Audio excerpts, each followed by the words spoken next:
Hello and welcome to Writing Women, the show where I talk about women in fiction and the people who created them.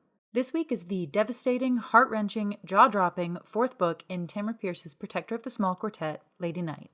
This one is going to be a bit shorter than the last in terms of what I have to talk about because of the benefit of doing these in order as a series is that much of what I said in the last episode still applies to this one. Repeating it would be a waste of my breath and your time, dear viewers, so if you haven't heard what I have to say about the other books in the series, you can check out my Tamora Pierce playlist to see what's up. Obligatory apology for any background noise, my dog is yet again in the room with me. Lady Night was published in 2002.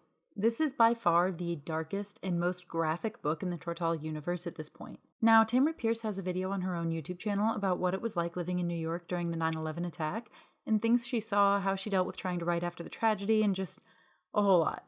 It's a really heavy video, and if you're not subscribed to her and watching everything that she puts out, what are you even doing here? So reading this again after hearing her talk about the experience is kind of eerie. I'm not sure how much of this was already written or outlined at that point, but it's hard to imagine her experience didn't impact the haunted feel of this book. Before I get too much further, I will go ahead and recap the story. Kel and Raoul are kicking around the palace waiting for spring. Kel has nightmares about the war machines, and Raoul tells her that the warlord Magur Rathasak is now king in Scanra. She is restless and goes back to the ordeal chamber. She re-enters it and converses with it. She demands that it show her more information on the man creating the war machines. It does so with a distinctly exasperated air. It can't tell her specific times or places, which frustrates her, but it has no concept of human borders or time, so it can't help it. The chamber just knows this man perverts life itself and that Kel is the one to stop him. The army goes north, heralded by a swarm of hundreds of Stormwings, who seem to be leading them to the battles that they will then feed on. Prince Roald and his bride-to-be have postponed their wedding. Neil is distraught over leaving Yuki, who Kel believes he actually loves instead of the crushes that he'd had before. While traveling through the slushy late winter weather, the army has to stop at way houses and inns. One night, Kel walks in on an innkeeper beating a young servant boy. She stops him, but the boy slips and falls under Peach Blossom, and Kel panics thinking that Peach Blossom is going to kill this boy, before realizing that the horse is friendly toward him. She realizes that he must have wild magic with horses.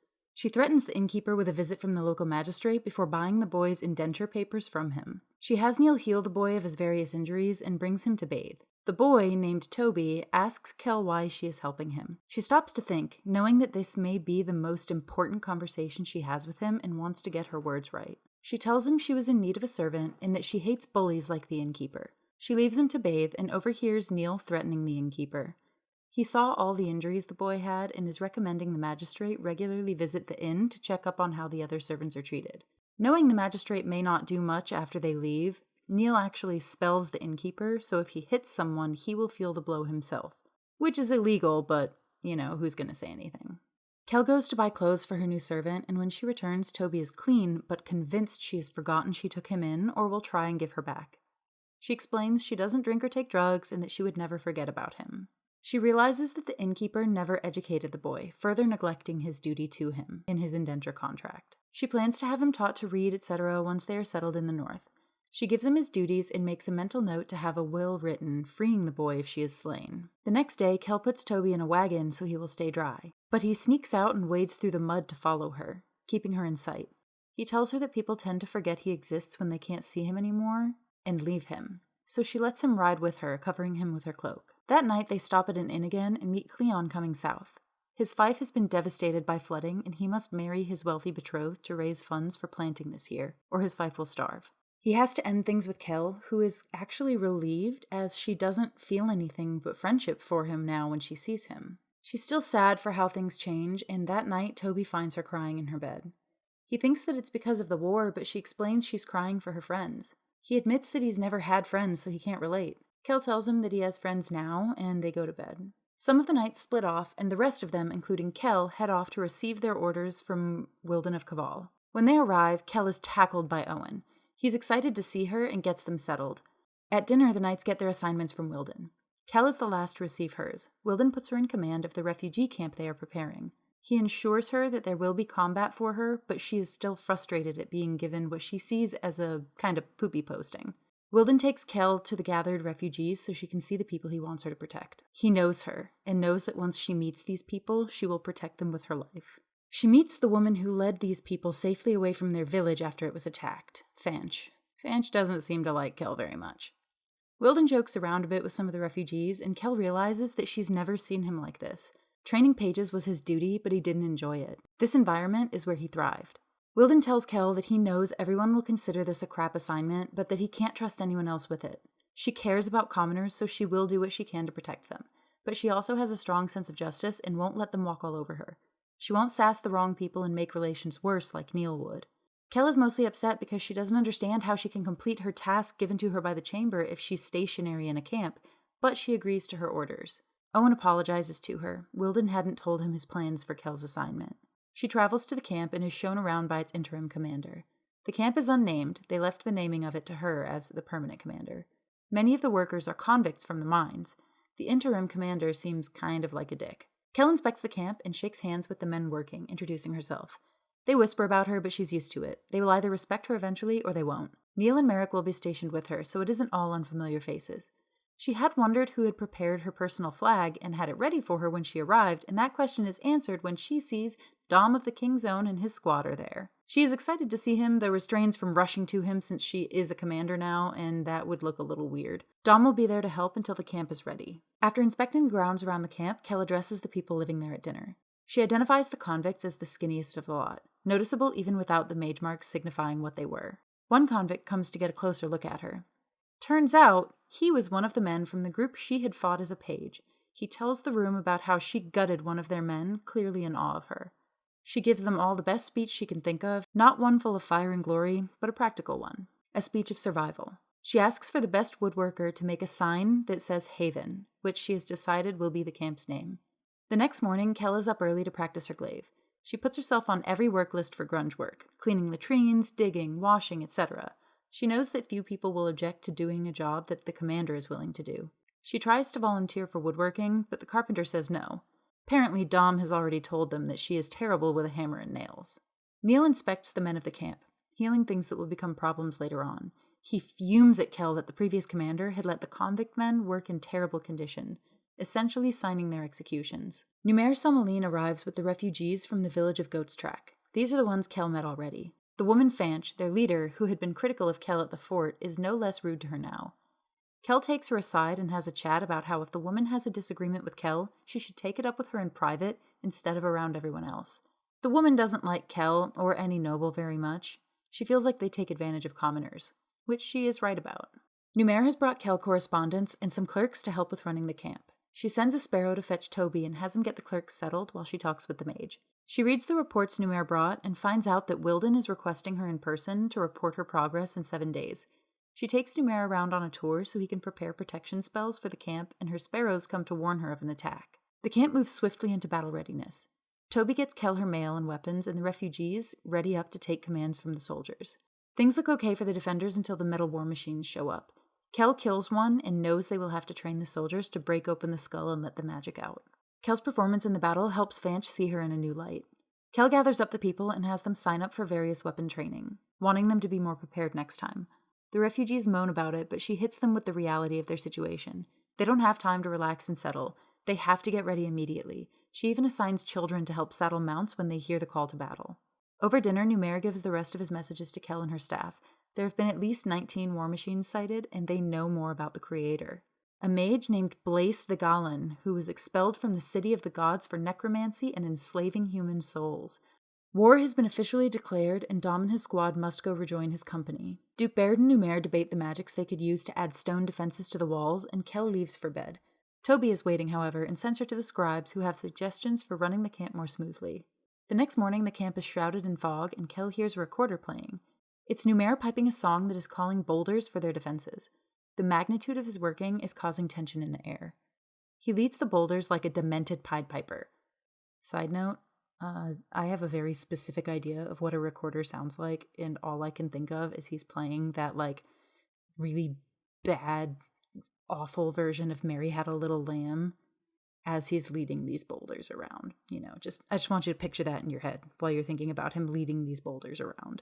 When he finishes, he shows Kel the work he did, including the magically disguised bolt hole that he left for the fort's animals to escape. Dane comes in eagle form, and Kel gives the two some privacy for Dane to change. Toby and the other kids ask Kel to teach them how to fight with spears the way she does with her glaive, and despite the judgment of some of the soldiers, she does so. She thinks how she likes teaching young people to protect themselves and wishes that she had the ability to outfit a squire she could help the way Raoul did for her. Toby practices his spear with Kel in the morning, and afterward, Kel finds all the fort's animals sitting silently around Dane, who is communing with them. A signal goes up for friendly arrivals. Kel uses her griffin feather headband to make sure they aren't magicked enemies, and they realize it is the refugees from Tiersmont.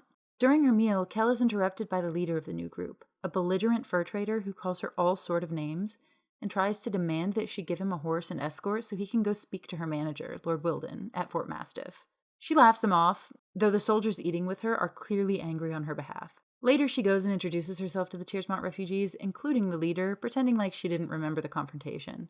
Her spear class has grown. Toby is recruited from the newcomers already. Some of the spear kids now practice with Kel in the morning, too. Dane explains to Kel that she had been filling the animals with her magic the day before, changing all of them. Even the wild ones to better understand humans so they could be added to the camp's defenses. During a meal again, the fur trader comes to scream about being made to work. Kel explains that everybody works and kicks him out of the mess hall just in time for some wild birds to sound an alarm. There are raiders attacking a group of allies on the road.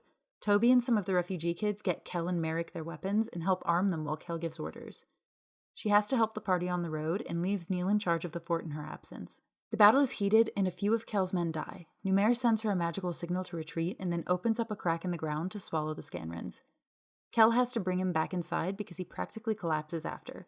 Dane has to leave because something is wrong at Giant Killer Base. The group on the road was more refugees needing shelter. Days later, Kel arrives at Mastiff to give her report to Wilden. Numair goes to see Dane, who came here after Giant Killer. Owen is excited to see Kel and Neil, but something is wrong. Giant Killer Base has fallen, taken by the enemy with war machines. Wilden grants Kel 2 more squads of soldiers and lets her know that he approves of how she has chosen to deal with the complaints against her. She is frustrated, thinking that she should be hunting Scanrans, not babysitting civilians. He fills her in on some of the news. She takes a tour of Mastiff and laments the fact that she isn't as well outfitted. Later on, Kel and the others talk about how nobody knows where Blaze is, and how the Scanran nobles probably don't object to what he's doing because it isn't their children being used up, it's Tortall prisoners. Dane points out the gods may be gearing up to intervene through a human vessel, and Kel feels more useless than ever. That night, she has nightmares and goes for a walk to clear her head. She runs into Owen and Prince Roald, and they talk about their frustrations. Roald is largely being kept from any of the fighting, and it frustrates him. After returning to Haven, Kel sees new refugees. She settles in the new soldiers and wanders around breaking up fights and passing judgment on disagreements while showing face. Neil suggests that she puts together a council of representatives from each group to solve most quarrels before they reach her level. She calls every one of her higher-level staff who are off duty to hear the report about Giant Killer Base falling. One of the men plowing the fields grabs Kel and teaches her to use a plow, seeing that she has the size for the work. She thinks it will be easy since the ox does most of the work, but she is swiftly proved wrong. While attempting to plow a field, a battle call goes up. Merrick is on patrol and driving an enemy group ahead of him. Kel doesn't call reinforcements and instead lets the farmers use their bows to take down the enemies that come their way to show them they can do it without her saving them every time. More enemies attack a few days later. Word from Northwatch is that the King's Own and other Tortall forces have won a few battles, but the City of the Gods is still under siege. Kel wants to postpone her next trip to Mastiff because of all the attacks, but everyone convinced her it will look like she has no faith in her people if she is afraid to leave them alone. Toby stays at Haven this time, finally trusting Kel to come back to him if she leaves. They arrive at Mastiff and spend the day giving reports and taking care of business. That night, Kel and the others are woken up and rush to headquarters to find a dirty Toby.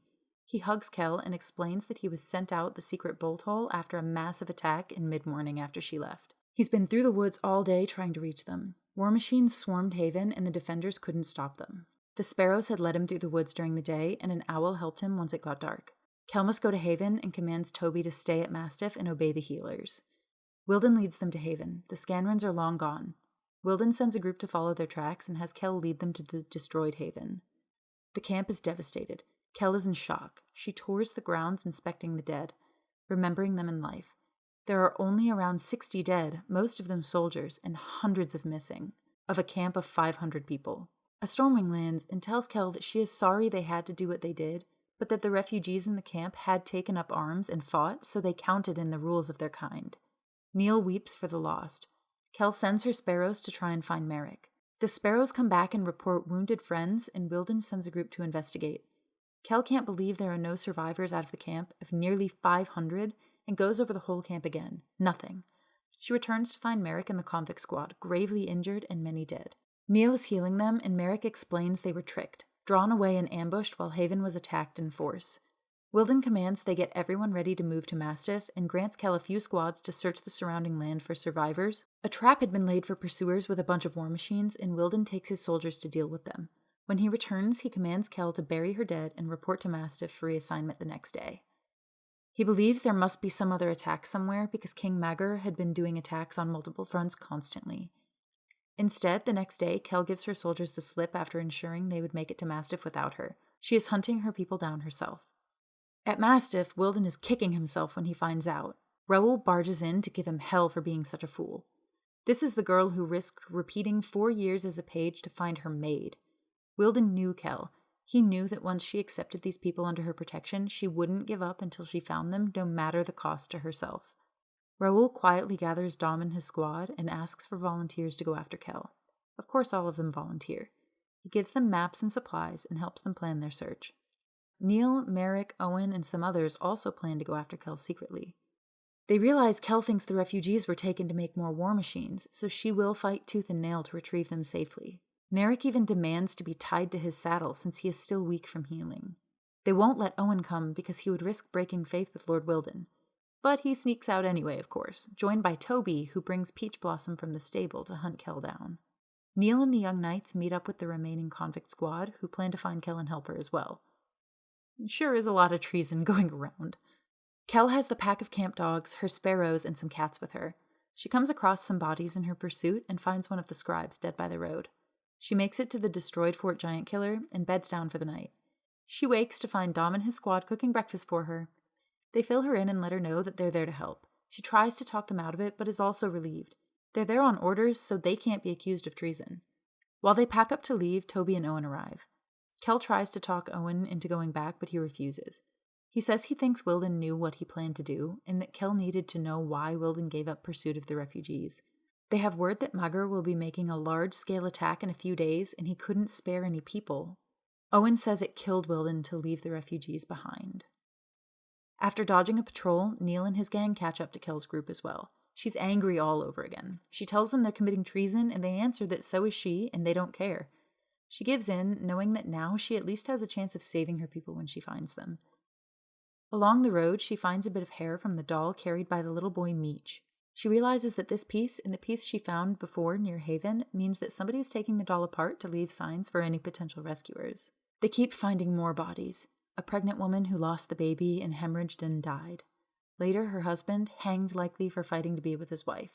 They dodge more Tortall soldiers and reach the Vasa River. The riverboats are on the other side with no way to cross. Neil smugly leads them along to a Scanran village, saying he met all sorts of people traveling with the lioness. The people say they had nothing to do with the Scanran soldiers crossing and ask if Kell has anything to do with the Whisper Man. Kell has no idea who that is and has to tell Peach Blossom to let go of a man who tries to grab him. Kell is wearing her griffin feather headband and sees an old woman hiding with magic. She calls out to her, saying that it's a pain pretending she isn't there. The woman waves the magic away and laughs, and Kell gives her a gift of a griffin feather, in good faith. The woman tells the leader of the group to make a deal with Neil. She says the hand of the gods is on the group, specifically on Kell. They wait till morning to cross, the old maid woman telling Kell they need all the help they can get with the Vasa. Kell asks her about the Whisper Man, but the woman won't give her much beyond that he buys and sells information. Before heading out the next day, Kell tells Dom about her mission from the chamber. They travel as fast as possible while still hiding, using the herd of animals as scouts. Kell thinks how she thought things would look different in Scanra, but that the earth doesn't change just because humans drew a line in the dirt and called it a border. Kell finds more doll hair left by Meech. Owen is scouting and reports a group of 25 soldiers heading south toward Mastiff. She realizes this war party could make the difference in whatever battle they are heading for and decides to wipe them out. They have to kill them all. They can't take prisoners or let any escape to warn locals of their presence. Toby uses his horse magic to call the enemy's mounts to him, and the dogs make sure no scouts escape. They strip the party of their supplies and hide the bodies in the woods and supplies separately. The Stormwings call Kell a spoil sport because she keeps the bodies out of their reach, but she doesn't want Stormwing presence letting people know that there is fighting on this side of the border. They do the same to more bands of enemies as they continue pressing on. Kell is upset that she cannot bury the enemy dead. Finally, they come upon the captives. Kell has Jump wander into the camp with lockpicks for the convict squad held captive, one of whom is a lockpicker. The guards at the camp don't notice the captives go silent when Jump appears. They don't notice the random animals who wander in and out all night, delivering knives and such. Or packets of sleeping powder to the women forced to cook for the guards. When the attack happens, it is over swiftly. None of the guards survived. The children are not there. Fanch tells Kel that they were taken the night before. Kel knows they are on their way to Blaze to become war machines. She sends most of the refugees back with Merrick. When they finally catch up with the children, held captive by 100 men led by Stenman, the massive captain who serves Blaze, Kel devises a plan. She learned from Raoul that if the odds aren't in your favor, change the odds. You don't throw a log down and expect to light it on fire. You whittle it to kindling first. They come up with a complicated plan to use the animals and Toby's magic to keep the soldiers from sleeping soundly and then pick off 9 watch people before dawn. Kel is correct in her assumption that Stenman won't search for the attackers and will instead try to make haste, his priority being getting the children to Blaze unharmed. They pick off more of his men and try to make a final push. They come across what appears to be an army waiting for them, with a castle on the other side that Stenman is racing toward. Kel sees through it and knows it to be an illusion, though a very convincing one. It covers up a small, decrepit-looking village that is empty, though not uninhabited. They try to chase Stenman, but are stopped by 3 of the metal war creatures. Using their specially designed tools, they are able to take them down, but not fast enough. The villagers from nearby appear from the woods, and a young girl, a seer, names Kel the protector of the small and says that the gates are closing behind Stenman already. Kel goes to check and despairs. The villagers, however, tell her that they know a way inside, and they will help her because the young seer foretold her coming to free them from Blaze the Goblin. They explain that the children will have days of living in luxury before Blaze begins killing them. Neil points out that isn't necessary for the death magic, which means Blaze does it because he enjoys making them feel safe before he kills them and enslaves their souls. The child seer closes her eyes and speaks in the voice of the Chamber of the Ordeal, naming Kel again as the protector of the small and telling her this is her task. She agrees to the villagers' plan, but they must wait until the cover of dark. They safely get the children out through the secret gate the villagers lead Kel to. They bar the doors of the barracks and open the gate to let in Dom's squad and the warhorses. The barricades break and the fight begins. Some fall. Toby is injured, but Kel's forces ultimately win. She goes after Stenman, who has gone to warn Blaze. He surprises her while she travels through the castle. She asks him why he's helping Blaze and is disgusted when he says it's because Blaze pays him well. He underestimates her and she kills him, but not before Kel thinks he kills the cat who had been fighting alongside her. The cat had been with them since Haven and had refused to return back to Tortall with the refugees. She gets into the workroom and Kel confronts Blaze. She's a little upset that he's this rat-faced little man instead of some powerful mage. After he tries to mesmerize her, she beheads him. The Chamber of the Ordeal speaks again to Kel and tells her that she is done, but she will forever be the protector of the small, foreseeing even the smallest people as important. She gathers up the cat and tries to leave but passes out. She wakes up in the courtyard to find the cat is actually alive. She was apparently only really badly stunned. Neil berates her for how badly injured she is, and she gets in a really nice, "You should see the other fellow." They have built a pyre for the Tortallan losses. Gil the convict and many of the soldiers are dead. Owen's horse Happy and many of the dogs are dead too. They burn the keep as they leave to prevent anyone from finding Blaze's workbooks. Kel leaves the Scanran dead for the Stormwings finally. Some of the villagers decide to come with Kel's band. They reach the Vasa 5 days later. The smugglers get them across safely, and Kel is relieved to be back in Tortall. However, she believes she now faces execution for her treason and desertion. Wilden, Raoul, and Baird meet them on the other side. Raoul jokes with Dom and leads his squad off. Baird gathers up the children as they land. Owen apologizes to Wilden for getting Happy killed. Wilden says that he would be far more sad to have lost a squire that he is so proud of, then tells Kel that a commander's greatest mistake is giving an order they know will not be obeyed. He says that he cannot punish her for carrying out her duty to protect her people, as he had ordered her to do. Wilden sends the others off and speaks to Kel privately. He kisses her on the forehead and tells her that she is a true knight and he is honored to know her. He tells her the killing devices have all stopped working. Wilden gives her command of a new refugee camp and gives her leave to decide where to build it. She names the camp New Hope.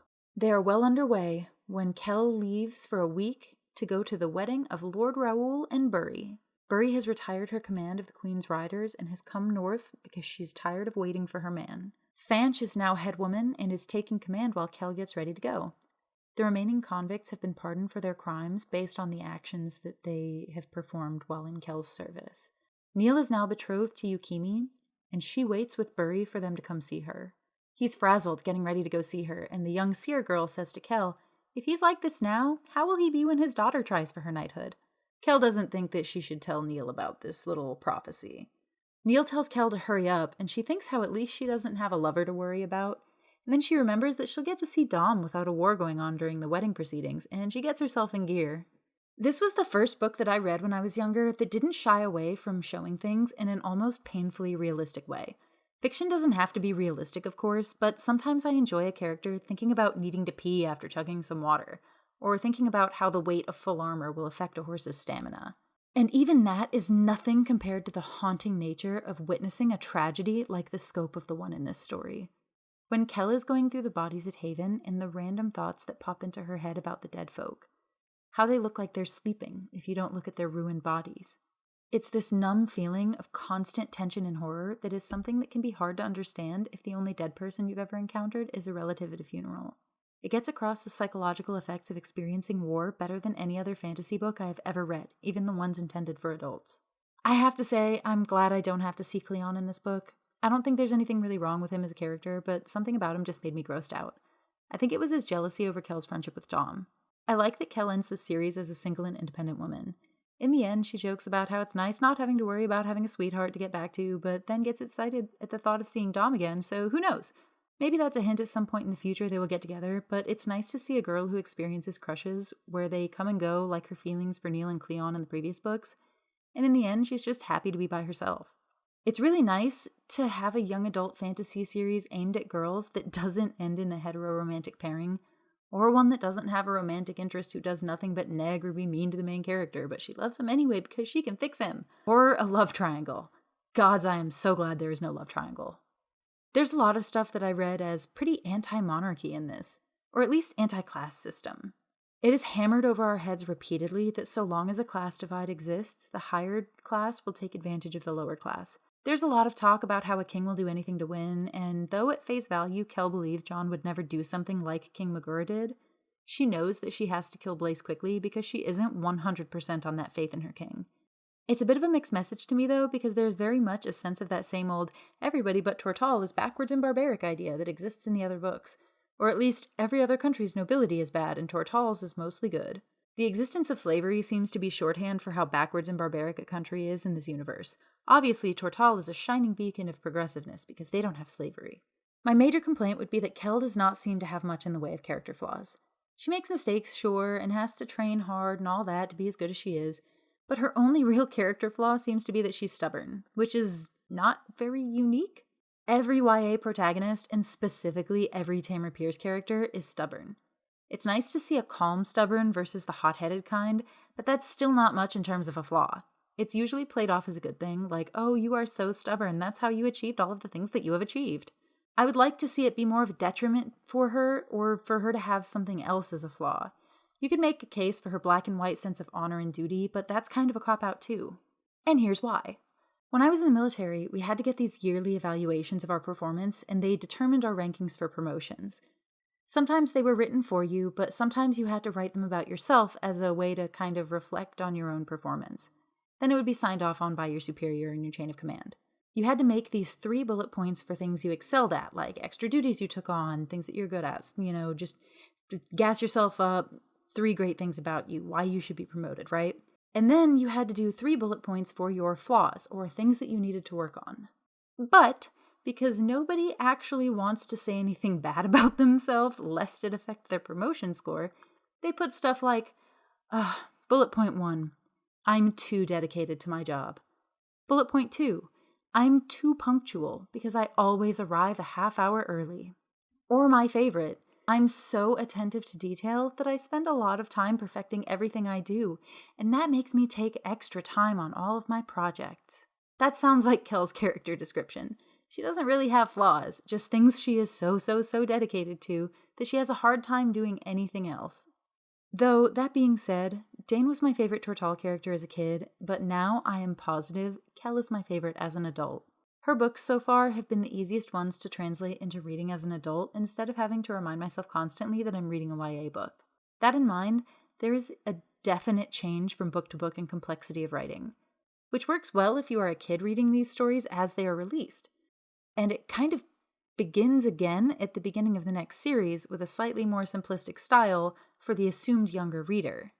Pierce has such a way with words, and I could go on for hours about how much I love how her writing advances in complexity with the age of her assumed readers. I mentioned in the last few videos how the influence of Harry Potter was impossible to miss in the first few books, and this book is where I think it breaks free from that. This is the kind of thing the first Alana series would have looked like had publishers given a little bit of faith to a woman, and child readers for that matter, early on. That's all for now, folks. I appreciate you joining me. Next week will be another filler episode, and I haven't fully decided what it will be, so tune in to find out. If you like this video, please hit the like button. It really helps me out a lot. If you have anything to add or disagree with me at all, let me know in the comments. Subscribe so you don't miss any future videos, and maybe consider supporting me on Patreon for as little as $2 a month. You'll get access to my Patreon feed and at varying levels be able to help me come up with more subjects. I'm trying to save up for a camera and all so that there will be a little bit more to these videos than just a plain background with me talking. Thanks to my current patrons, Mary Doc Brandybuck, Ms. Psycho, Amy Chu aka The Doctor, and Bruce. See you next time.